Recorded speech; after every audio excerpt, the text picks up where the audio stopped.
Once politicians attempt to control what you believe, they are no longer politicians. They are, by definition, dictators. And if they succeed in controlling what you believe, you are no longer a citizen. You are not a free man. You are a slave.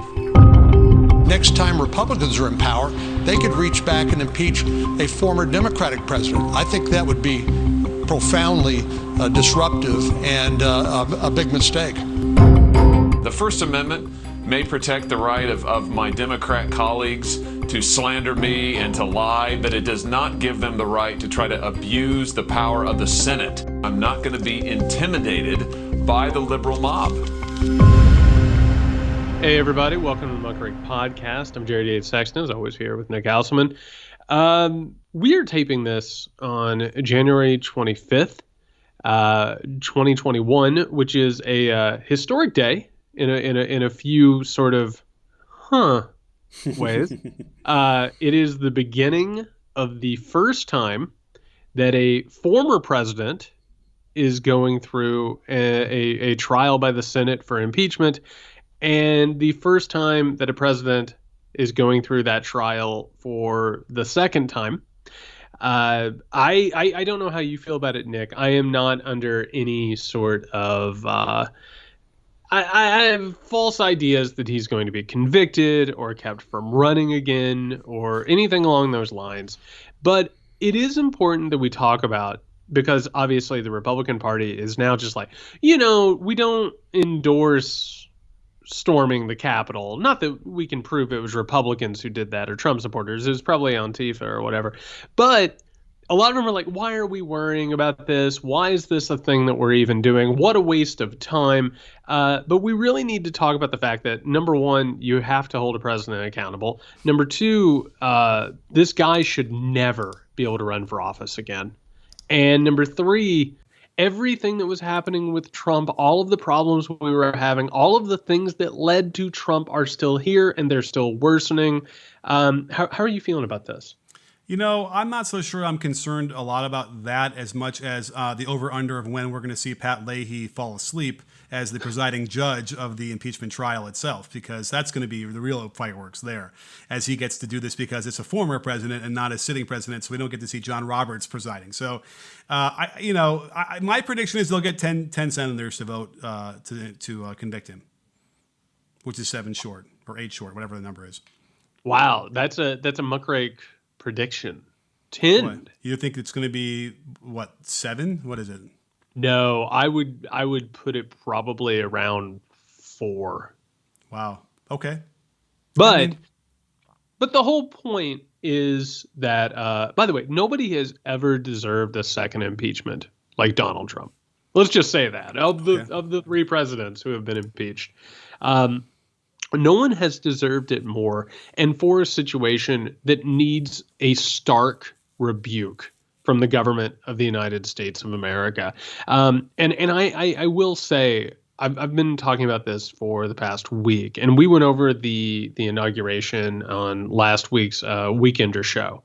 And by the way, that's on Fridays every week. If you want access to it, go over to patreon.com/Muckrake Podcast. We went over. By the way, a great episode. People really were having fun with it on the message board. I think it was a good time. Yeah, you're missing out if you're not Patreon. I think so too.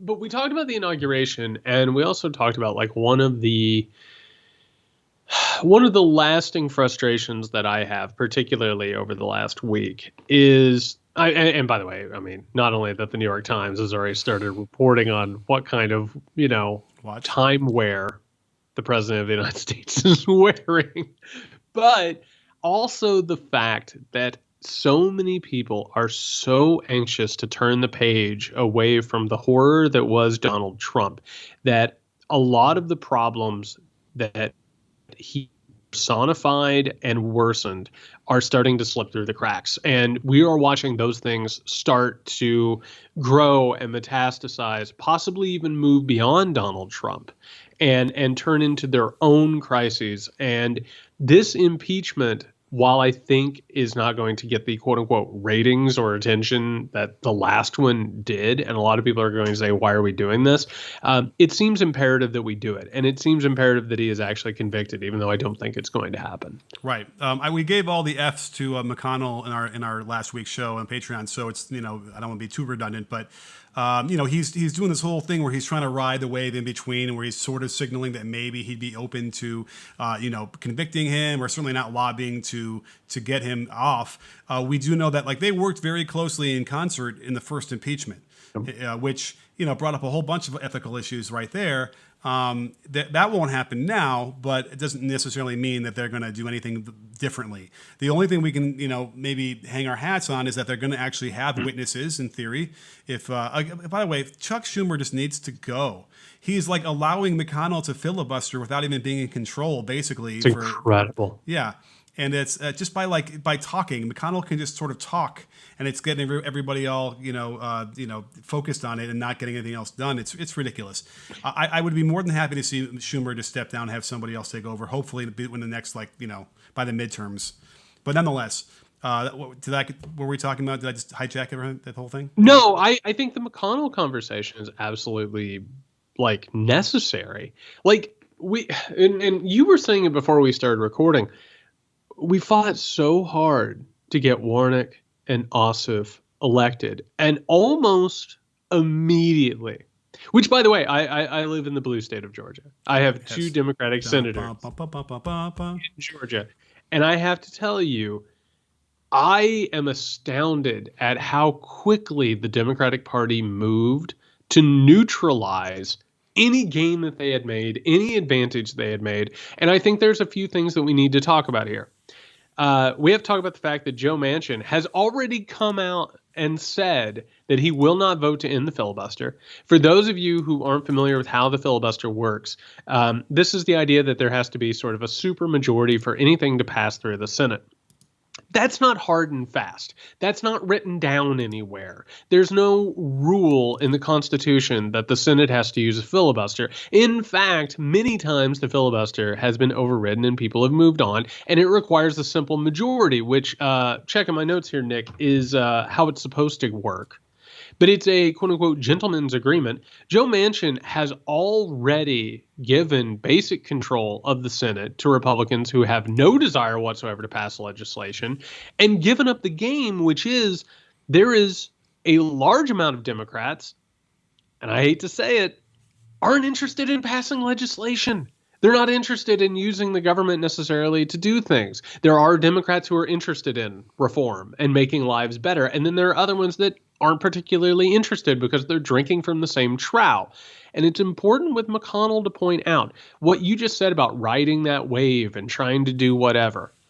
McConnell said that he would be open to removing Trump or convicting Trump because he knows that there are corporations out there and wealthy donors who can't take the PR hit to be seen as endorsing Trumpism anymore. And those people, by the way, will come back and give their money to the Republican Party in 6-7 months as soon as the run up to the midterms begin. But all of this is just lip service. It's a game, and it's been an absolute repulsive game from the very, very, very beginning. But nobody plays this game better than Mitch McConnell. Maybe, probably in the history of the Senate. Probably one of the most destructive, obstructive members the Senate has ever seen. I agree. And I think that the notion, the hand-wringing that's going on about eliminating the filibuster from the Democratic side, everyone is so worried. Well, what happens when they get back in control and then they're going to pass everything? They would pause for a second. Yeah. To do it. Right. They'll get rid of it anyway. Right. So the point is, here's our chance to actually, because they're not going to get any of these things through with 60 votes. Nothing.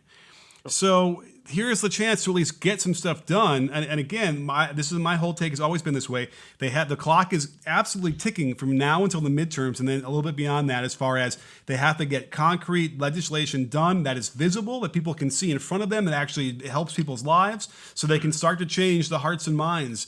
You talk a lot about getting people who are in terrible, dire straits financially relief by better jobs, better economy, all those things that they could feel. Well, we need the infrastructure as well to be done that way too. too, which is what they can affect.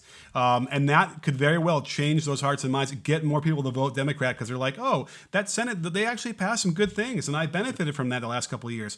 If they don't do that, then they're going to lose the control of the Senate. They're going to lose control of the House. It's going to be, by the way, can you picture that landscape? Imagine Biden for 2 years in the White House without any the House and the Senate behind him. I can. You can. I can. I can imagine that. The hellscape that would be.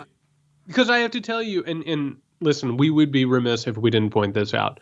So far, Biden has knocked it out of the park with executive orders. I would love it if we could get rid of student debt. Just get rid of that. But like, I mean, we have so much of Trump's absolute ruin being swept away by executive orders because the presidency of the United States of America has become all powerful, which we have to talk about before this thing is over because the Supreme Court went ahead and said emoluments.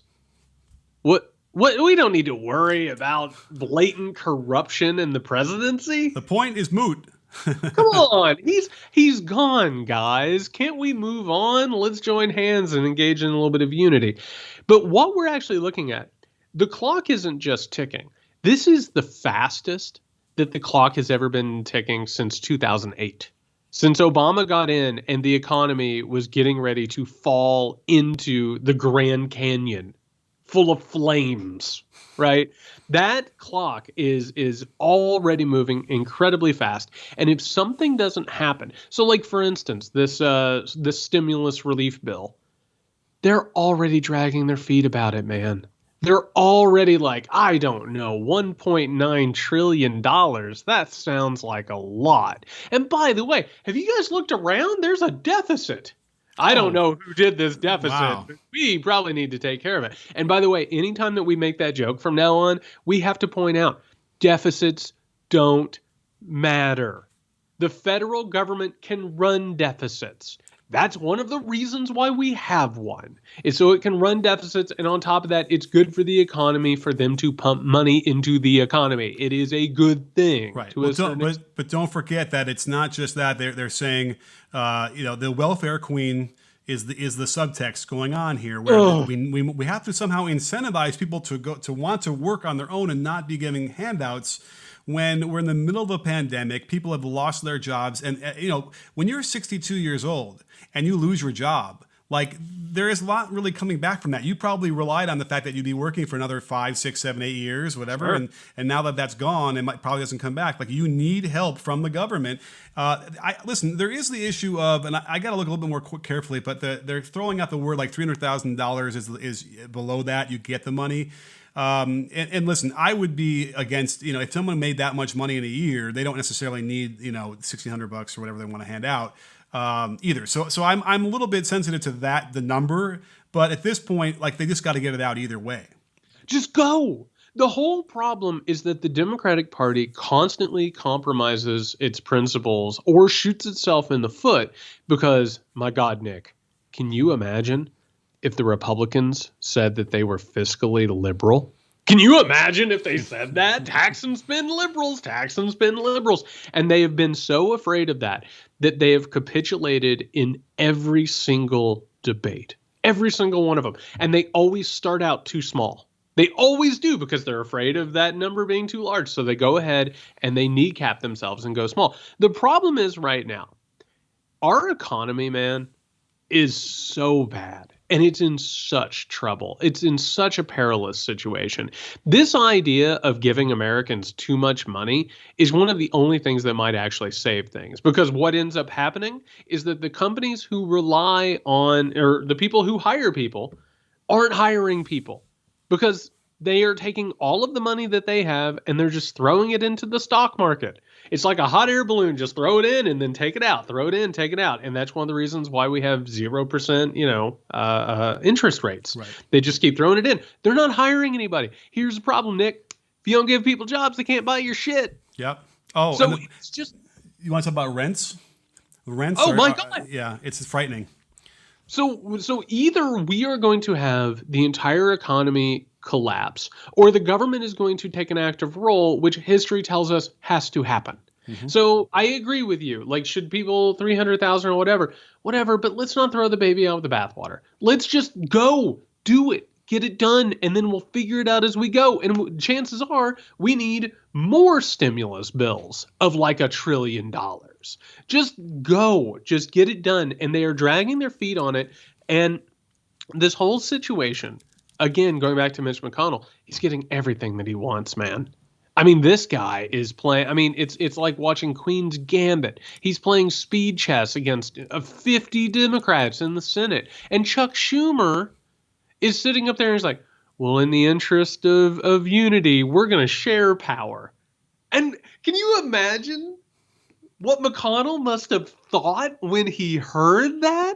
And now he's playing games with the committees. I mean, it is a profile in capitulation right now, and I could scream about it for days. Yeah, I could lose my mind about it. Oh, I mean, the whole thing, the thinking, the thought patterns, the personality traits of the Republicans. There's a theme we talk about all the time, and we saw Rand Paul, go on and refuse to even acknowledge that the election was fair. Stephanopoulos, to his credit, raked him over the coals for 5 minutes about it, where he wouldn't acknowledge that it was not stolen. But how sick and damn tired are you of Rand Paul? It's him and Marco Rubio are just the biggest pains in my ass, man. No. Well, they're not, because you got to put on Cruz and Hawley and those guys too. And by the way, okay, you do. So they piss me off in a different way, man. So Rand Paul comes out and pushes these conspiracy theories, and then just like absolutely poisons the well at every turn. Marco Rubio's entire act is to be like, I am a respectable Republican. And let me tell you, there are some really crazy people over here who will string you up in the middle of the night. We should probably just go ahead and give them whatever they want. Right. Congratulations. That's your entire political position. Then you have Ted Cruz, who, by the way, Nick, I was talking about this. So most Sundays I do this bourbon talk, and Nick showed up last night. I was happy. I was like, oh, that's my friend. I know that guy.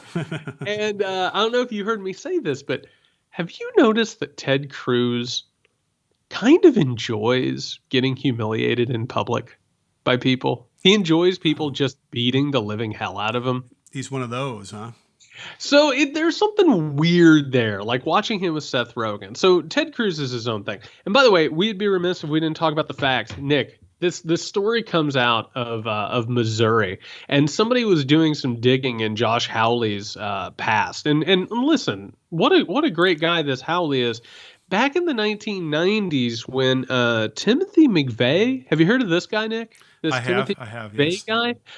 It says here that he bombed a building, the Alfred P. Murrah Federal Building. It says he killed a couple of hundred people and that he was a conspiracy theorist.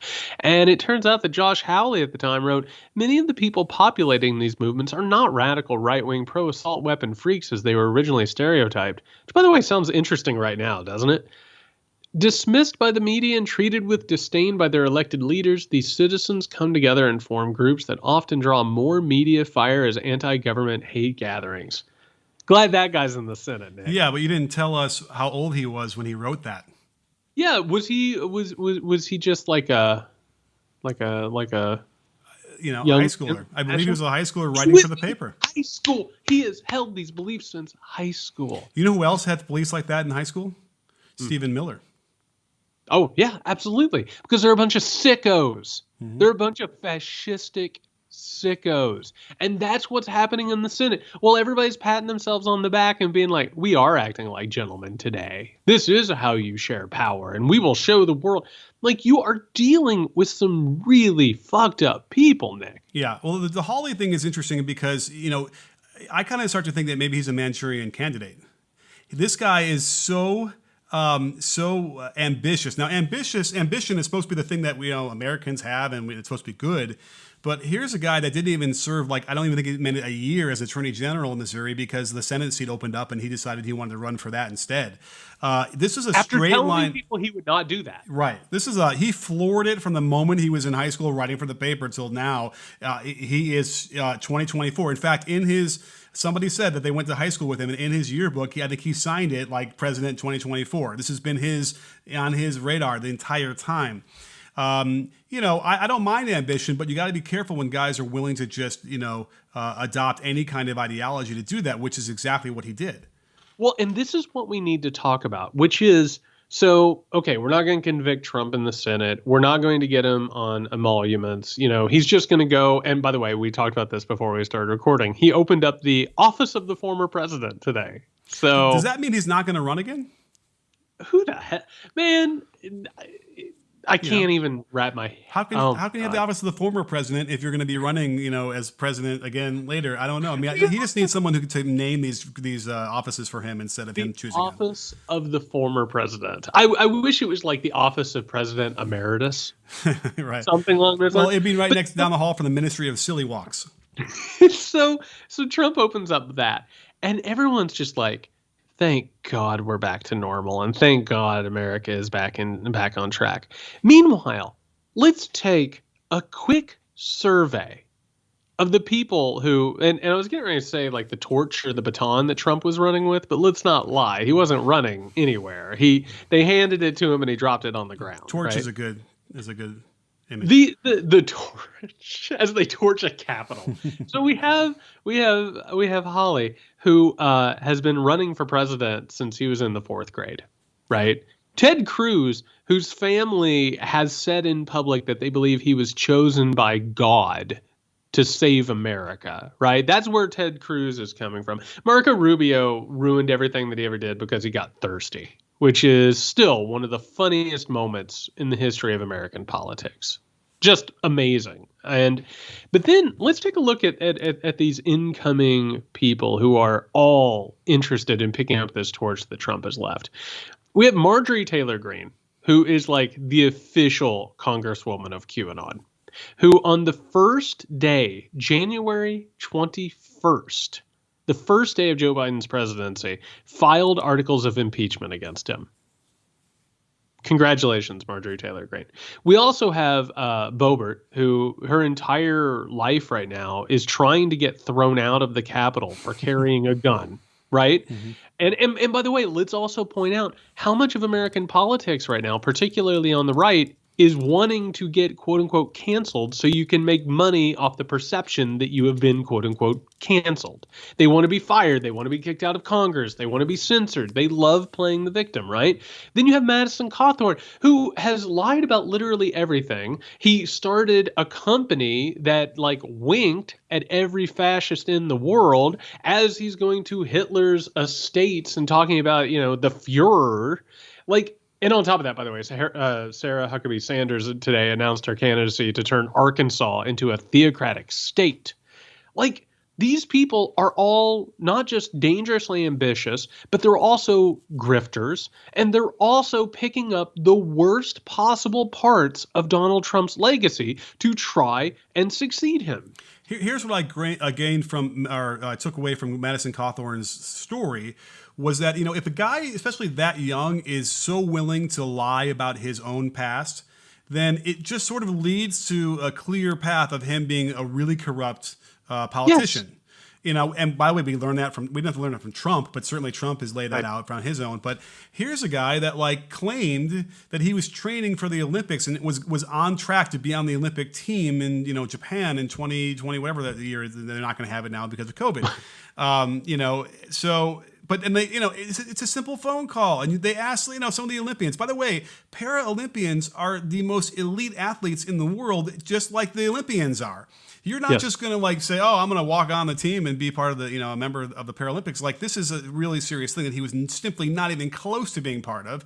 And I kind of get it from a young point of view, oh, I got to embellish, and people always make up stuff on their resumes, and that's basically what he was kind of probably doing. But it just sets the precedent right now that he has no sense of honor and dignity and honesty.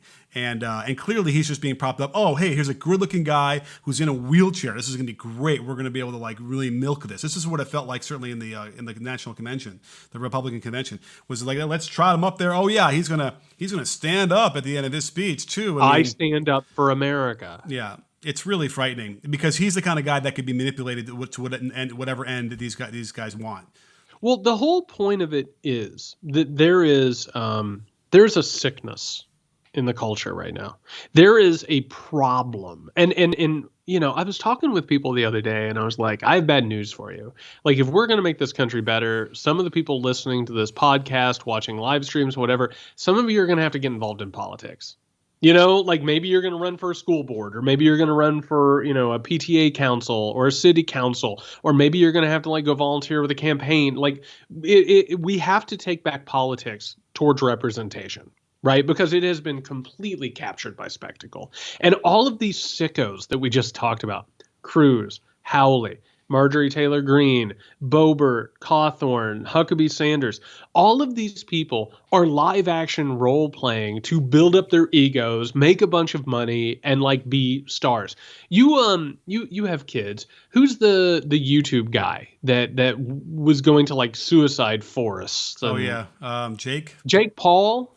Yeah. There's a Jake and a Logan. I don't care enough. It's one of them. Jake Paul was a guy boxing Nate Robinson the other night. Very, very embarrassing. He laid Nate Robinson out.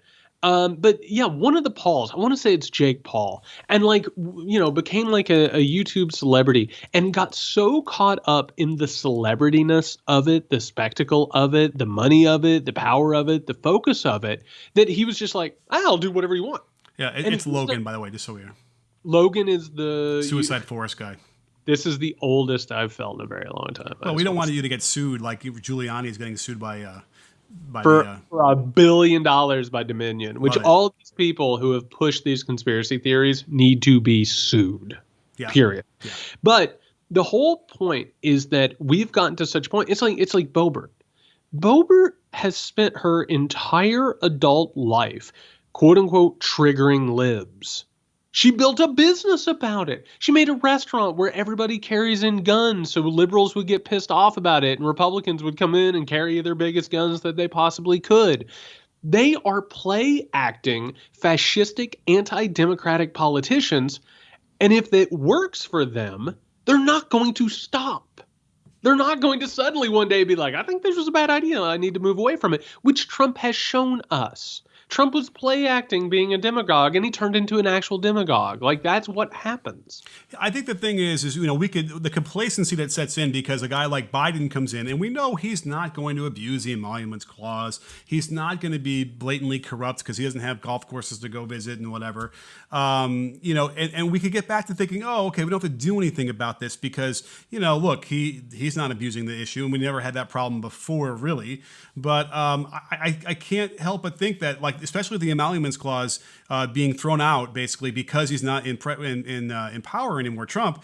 I can remember it used to be the emoluments clause was like a cute little storyline on the West Wing when Jed Bartlett accepted a gift from, I think it was Hong Kong, and he was actually sticking the eye in China for not recognizing whatever it was. And now it's like it is a really serious thing. Yes. Obviously, he used his hotel to get curry favor and make money off of all these other international all these other countries.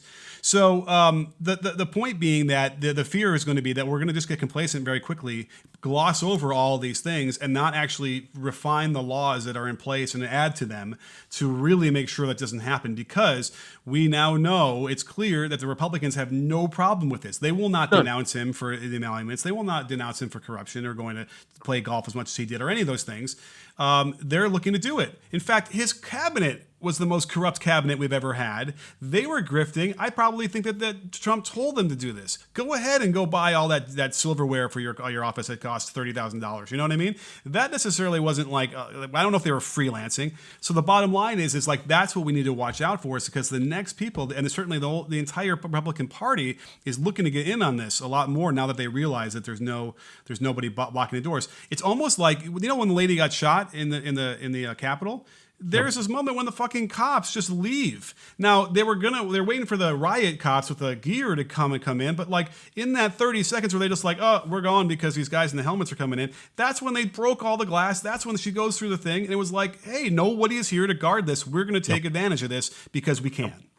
And by the way, just to go ahead and piggyback off of that, we've talked about it. So many people were in the Capitol filming themselves committing federal crimes because the president of the United States of America was a reality TV star celebrity. And all you try and do is find an angle. You're just trying to find a way to strike it rich. If I break into the Capitol, if I try and quote unquote stop the steal or hashtag stop the steal, maybe somebody will send me Bitcoin, or they'll tip me, or they'll buy my t-shirts, or they'll subscribe to it.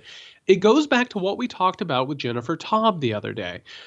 It all has consequences. And so people are going to tell you, and by the way, even on the left, people are like, yeah, we should convict him in the Senate, but I'm not really worried about that. You should be worried about this.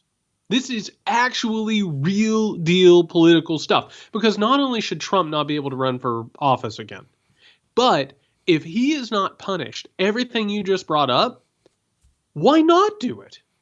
I mean, the presidency is almost absolutely infinitely powerful and beyond the reproach of the legal system at this point. Yeah. Why not do it? Why wouldn't you accept help from a Russia or whoever in the hell else was helping them get elected? Well, Jared, if we do this and we impeach a president who's not in office anymore, well, then the Republicans are going to go and impeach a Democrat who was in office. I'm like, great, let's go impeach Jimmy Carter. Let's do that. Let's find something that he might have done or something like that. Like, what are they going to do? Clinton already got impeached, so they took care of that already. What are they going to do? Like, what, trying to impeach Obama for, I don't know, what, drone strikes in the Middle East? I don't know. What would you possibly do? I mean, yeah, it would be the tan suit. I mean, obviously, yeah. It would, or saluting without the coffee. That was he saluted with the coffee. That's right. And this is such an absurd thing. The idea that it's just going to turn into a race war of like reciprocal violence between the parties. No, this is one of the ways you break the fever. Is you say no, there are lines that you cannot cross. And by the way, you hit the pedal to the metal and you make sure that the Republican Party has to go on record accepting this. That's unity. Important. That's the unity that they're all talking about. Right. Yes. They're the ones who fucked up royally. They're the ones who supported all this or silently, agreed to go along with this whole thing. They're the ones who need. It's not the Democrats that need to say, "Oh, we'll come together and we'll make some capitulations." No, it's the Republicans need to acknowledge in a very public and perhaps humiliating way that they were wrong. That's the problem here, and we're never going to get anywhere. And we know they're not going to do that, and we're never going to get anywhere from that. I mean, that's the problem. And here is part of what's going on. And I assume that our listeners, as they should be, are already frustrated by how the media is treating this entire situation. And they should be, because the media wants to turn the page. And you saw this with the inauguration. You've seen it in the past couple of days. It's the media saying, oh, God, the Trump years. 4 years. Can you believe that we had that bullshit? Thank God we're back to normal. And now we can have conversations about, is Joe Biden wearing the Rolex of his dead son? Right? Did Biden do the right thing? Is he reaching across the aisle the right way? Are the Democrats going to reach across the aisle? Heaven forbid they go beyond the filibuster. And meanwhile, Mitch McConnell's over here sharpening his knives. Democrats have been completely entrapped by these media narratives and the ideas that they will be radicals or liberals or leftist or whatever. It has gotten so bad that it has more or less paralyzed the party. I mean, I can't even add to that. That's perfect. And it's deflating. That's the problem, because, we've been talking around this for a long time about how we can't seem to, we're never going to come together on any of these things. In fact, whatever we're arguing about and yelling about with like what Trump was doing, they were always turning around and saying the same exact thing about the Democrats, So it's one of those moments where, I mean, I suppose the one thing we can hang our hats on is that the trends and the elections as they go forward in all these states, it seems to be trending towards blue, right? Texas will probably be blue sooner than later. As long as there are elections. Okay. As long as electoral norms hold. As long as Republicans will say, oh, you bested me this time. Good luck. Which, by the way, is part of the problem here. Is that Trump showed them you can deny you lost the election, make a shit ton of money, get a bunch of movement behind you, and a bunch of support. The people we just mentioned, Nick, Taylor Greene, Boebert, Cawthorn, and Howley and Cruz, these are people that right now are existing and pushing fascistic, anti-democratic ideas. Meanwhile, the media is pretending that everything is fine. We have to start calling this stuff out and say everything is not fine. We are still in a crisis and treat it as such. And that's how you break the fever. Otherwise, I don't know how you feel about it, but like this road is not a good one. This road doesn't go anywhere good. So you want Schumer to start, calling people out? I want Schumer to like move away from the podium. Right. You know what I mean? Like Yeah. I understand that he's not the majority leader. What are they calling them now? The co-leaders? I don't even know. I missed that, and that's really horrible. I assume there's some infuriating name. No, like you have to point this stuff out. Every time you go in the Senate and you look across the aisle and you see Ted Cruz and Josh Hawley, you're like, I can't do this. Right. Now, like, these are traitors. So, in light of how this is going, as far as this whole thing that they're doing, like, remember when I was really concerned about how the Democrats really don't have 50 senators in the Senate? They have 48 and these other two. So I was always very worried that McConnell was going to pull some sort of shenanigan that's indicated that the only way to have the majority of the House or the control of the majority of the House is if you have the most senators. Now, of course, that would maybe trigger the two guys to become Democrats, I suppose. But still, I'm worried. I feel like there's some stuff going to happen here that they're going to end up being able to control the agenda again. Well, I'll tell you this. Joe Manchin, as Joe Manchin does, is enjoying himself right now. If you think Joe Manchin has picked up a restaurant tab or a bar tab in the past couple of months, you're out of your mind. I mean, he is being wined and dined. Like, if you got up tomorrow and you heard that Joe Manchin had become an independent, would you be shocked, Nick? Would you? Would you be shocked at all? Really? No. I mean, he's kind of a Republican, isn't he? Yeah, in West Virginia. Yeah. I mean that's the whole point. Is like there has to be so much weirdness going on because things are so malleable right now. There's so and the 50-50 Senate is especially like weird. Mm-hmm. And like and the fact is that it's even the talk over the stimulus package. It makes me twitch. It's so frustrating. I mean, I don't think we're going to be crazy by talking about the Democrats in a way that they are actually trying to act in good faith. Sure. Cynical people would say, oh, they're all horrible and they all do these things. But like, look at the past. I sort of want to, frame this in the notion of, so like, why do we have, Obamacare, for instance, like when he said you're not going to lose your doctor. And then that turned out to be not true. Like that meant they had to destroy Obamacare for that one thing that ended up not being what he hoped it was going to be, right? Why did they have 12 Benghazi investigations? By the way, I didn't make that point clear about Obama, was they wanted to defeat him in 2012, right? That was their whole goal. Why did they have all these Benghazi investigations? Because they knew Hillary was going to run. And by the way, it worked. This is how they found the emails.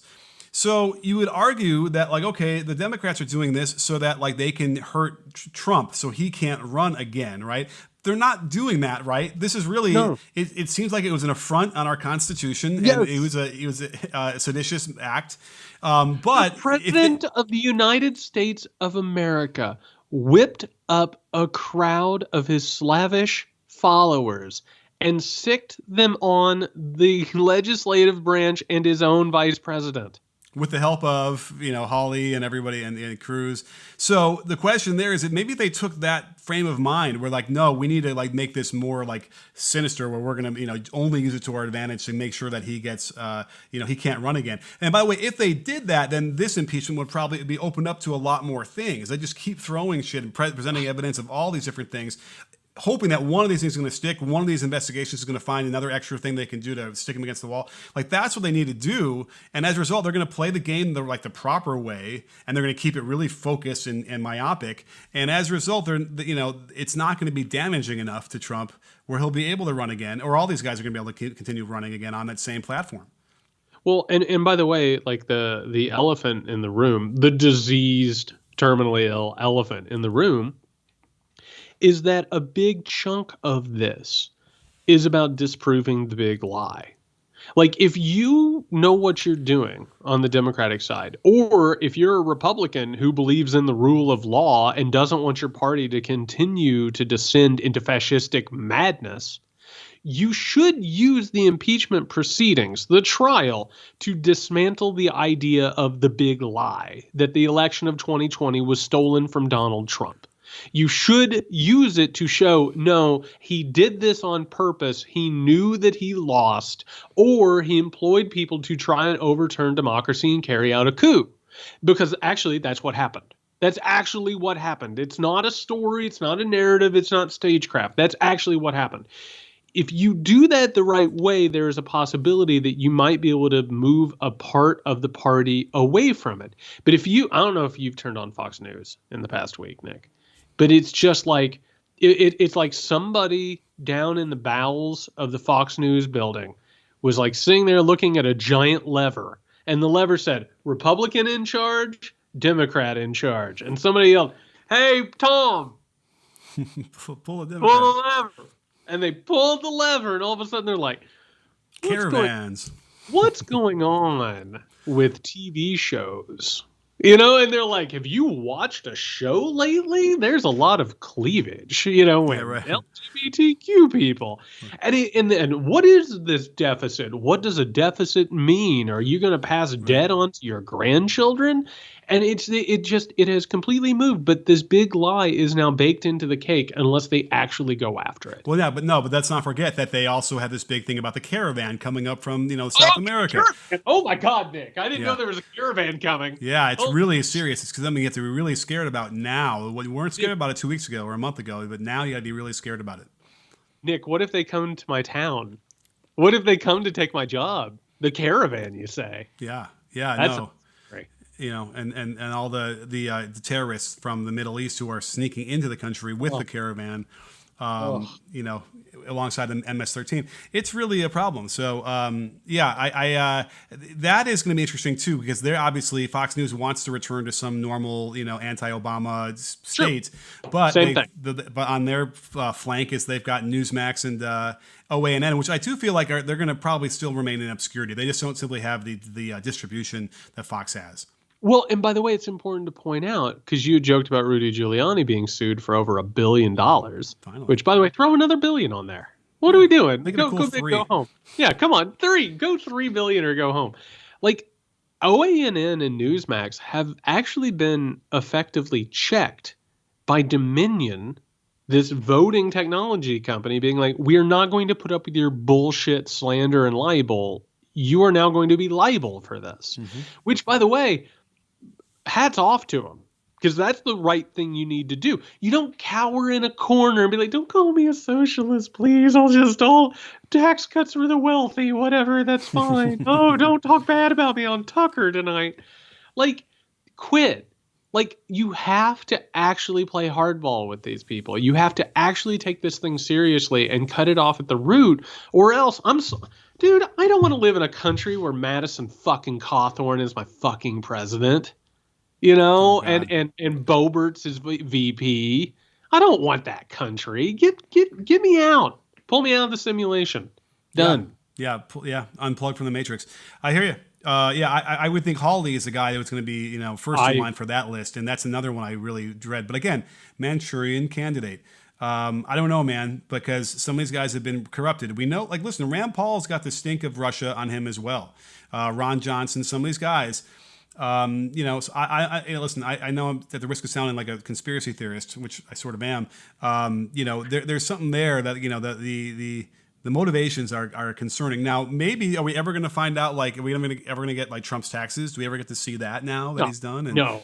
They have them, I thought, in New York. So, But we may, man, that'd be a weird day, wouldn't it, for that just to drop? I'm pinning all of my hopes on in New York on those trials or those cases right now. That's all I do. Just like I pin all my hope on Mueller.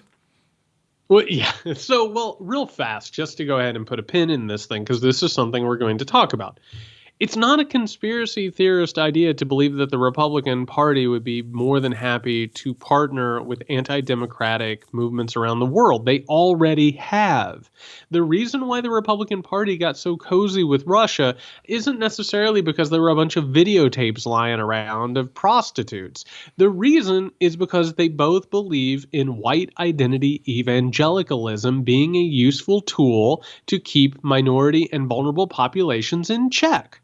They have the same idea. It just so happens that in Russia, it is the rule of the land, and the Republicans here are like, that looks pretty good. I kind of like that. How do we get there? And if you think that one of these assholes that we've been talking about wouldn't be fine with that, like, you're out of your mind. If they're willing to go ahead and threaten the democratic shared society that we live in order for profit and fame and power, absolutely. They're more than happy to go that route. And that's as happy of an ending as we're going to get today. I have to tell you. there's not a whole lot coming back from that. We will have, again, an extra show on Friday, our Weekender edition. If you're interested in that, go over to patreon.com/muckrake-podcast. More casual broadcast. We talk about what we're watching. We go through the thing. We pull the curtain back a little bit. We'll talk about what we're working on when things are coming out. We'll have an announcement about our audio documentary on Friday. I'm talking about my juice cleanse. Listen, the people want to hear all about your juice cleanse. So all you have to do is go over to patreon.com/muckrake-podcast. Until next time, you can find Nick over at Can You Hear Me SMH. You can find me at JY Sexton. Stay safe, everyone.